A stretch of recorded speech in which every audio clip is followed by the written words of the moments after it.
The movie begins in a desolate California desert, where a group of spectators gathers to watch a film. A police car arrives at the scene and destroys all the chairs used as props.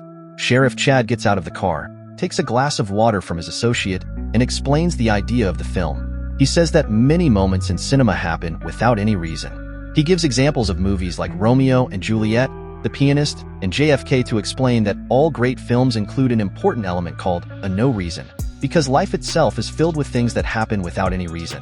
The sheriff then pours his water on the ground to emphasize the act of no reason. After that, he drives off, and an accountant hands out binoculars to everyone and then leaves on a bicycle. The spectators start observing the distant landscape through their binoculars, eagerly waiting for the film to start. At first, they see nothing but the barren Californian desert, causing one of them to comment on whether it is an old silent film.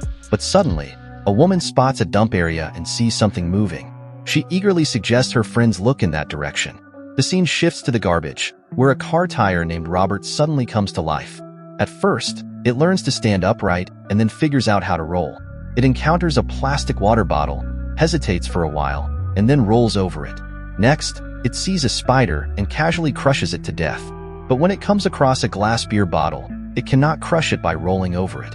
Frustrated, Robert vibrates intensely and uses psychokinetic powers to shatter the bottle.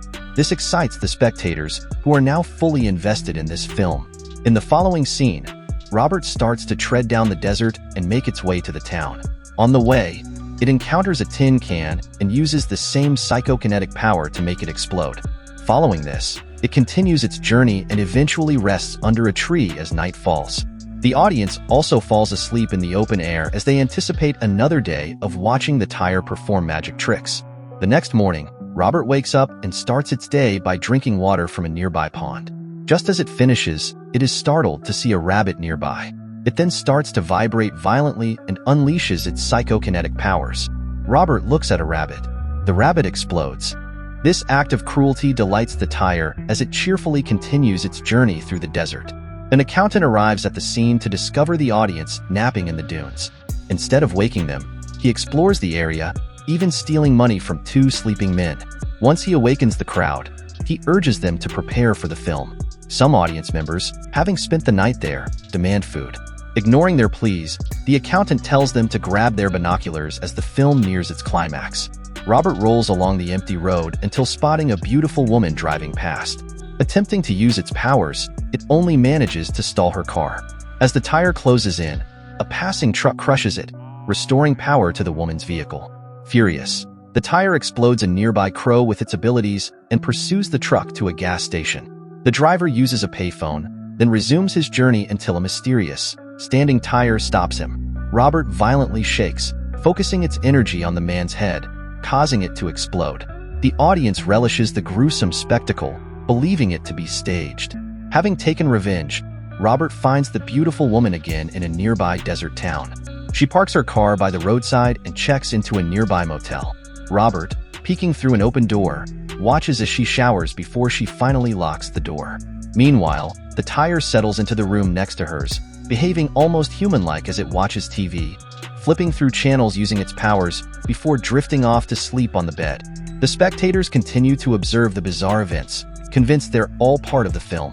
Later, we find out that the accountant behind this film is also staying at the same motel. As he polishes his shoes, a live turkey stands beside him. He then receives a call from someone he calls Master, who gives him instructions. The accountant promises to carry them out the next morning. He then opens a briefcase filled with weapons and pulls out two sharp knives, preparing to cook the turkey. The next morning, the motel maid enters Robert's room and notices muddy tire tracks on the bedsheet, puzzled about what kind of person would bring a tire inside. She finds Robert in the shower and tosses it out, thinking it's just a prank by a guest. This, however, infuriates the tire, which retaliates by making her head explode. Soon after, the motel owner's son sees Robert come back to life and lock itself in the room. Terrified, he rushes to tell his dad, but his father dismisses it, thinking the boy is making it up. Instead of causing further trouble, the boy is sent to pick up pizzas. He rides down the road on his bicycle just as the police arrive to investigate the maid's murder. Meanwhile, the accountant arrives at the scene and wakes up the spectators by offering them the cooked turkey. Starving after 2 days without food, they eagerly devour it, except for a man in a wheelchair who can't join in because of his condition. The scene then shifts to the road, where the motel owner's son arrives with the pizzas. He stops in front of the dead crow that Robert had exploded the previous day. Casually, he picks up the carcass, places it on the pizzas, and mutters that these are the extra toppings his dad wanted. Back at the motel, Robert follows its crush to the swimming pool, eagerly watching as she dives into the water. After she finishes relaxing and leaves, the tire jumps into the pool and floats there for a while. Meanwhile, a young boy in the crowd starts to feel sick to his stomach. His dad thinks the boy ate too fast and tells him it will be okay. But then, lots of other people start feeling sick too, and some even throw up. The guy in the wheelchair, who didn't eat the turkey, says the food might be poisoned because he feels fine. Soon, everyone except the guy in the wheelchair passes out and dies. Back at the motel, the police, including Sheriff Chad, are looking into the woman's murder. The motel owner's son tries to tell them the tire is alive because he saw it go into the room where the woman died. But they don't believe him, and his dad yells at him. The dad is so mad, he throws the tire on the ground. Suddenly, the sheriff's watch makes a noise. He says the acting is over. He tells the motel owner to go home because they finished their part of the movie. He tells his police officers to stop pretending and go home to their families. But the police are confused. They say this is real life because there's a dead body. Sheriff Chad says, no, it's fake. He even asks one of his officers to shoot him to prove it. The officer shoots, but the sheriff doesn't get hurt because he's wearing a fake blood vest. Chad keeps saying everything is fake, and they should all go home. The police still don't believe him. They ask about the dead woman, and Chad says she's part of the movie too. But then, the woman doesn't wake up, and Chad looks worried. He asks the motel owner questions about the woman. While they talk, the tire comes back and kills the motel owner for being mean to it. After seeing this, Sheriff Chad realizes this is real life. He believes the motel owner's son now and understands that the tire is killing people. Soon after, he calls his team together and says he's sorry for getting lost in the movie. Then, he leads the police on a tire hunt. At the same time, Robert the tire finds a mirror and sees himself. He learns he's a tire, not a person. The story switches to the guy in the wheelchair. He's the only one alive watching the movie. He's looking through binoculars when the accountant comes in with poisoned food. We find out the accountant wants to kill him too and end the movie. But the wheelchair guy won't eat anything and wants to be alone. The accountant tries to trick him by talking about his childhood. He says he liked killing his older brother with a big rock. While remembering this, the accountant eats the poison by accident and dies like the movie audience. But the wheelchair guy doesn't care, thinking it's part of the show. The police chase Robert down the road and finally see him. This is a big mistake because the scary tire starts to shake really hard. It looks at the police officer in the car and blows up his head. After running from the police, Robert sees a group of people burning a big pile of tires. He's really angry to see his kind being killed in a terrible way. Then, we jump 3 days ahead.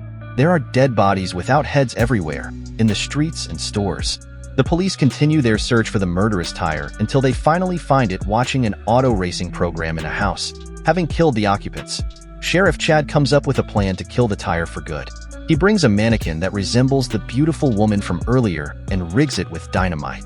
He hopes that when Robert blows up the mannequin's head, the dynamite will detonate and destroy him as well. Sheriff Chad seeks help from the beautiful woman to lure Robert out of the house. They eventually succeed, but when the tire destroys the mannequin's head, the dynamite fails to explode. This enrages the sheriff so much that he decides to take the matter into his own hands. He enters the house and kills Robert with his shotgun, then gives the tire to the wheelchair guy who has been eagerly awaiting the end of the film. Just as the sheriff and other police officers leave the scene, a tricycle emerges from the house. The wheelchair guy realizes that Robert has just reincarnated and begs him for mercy.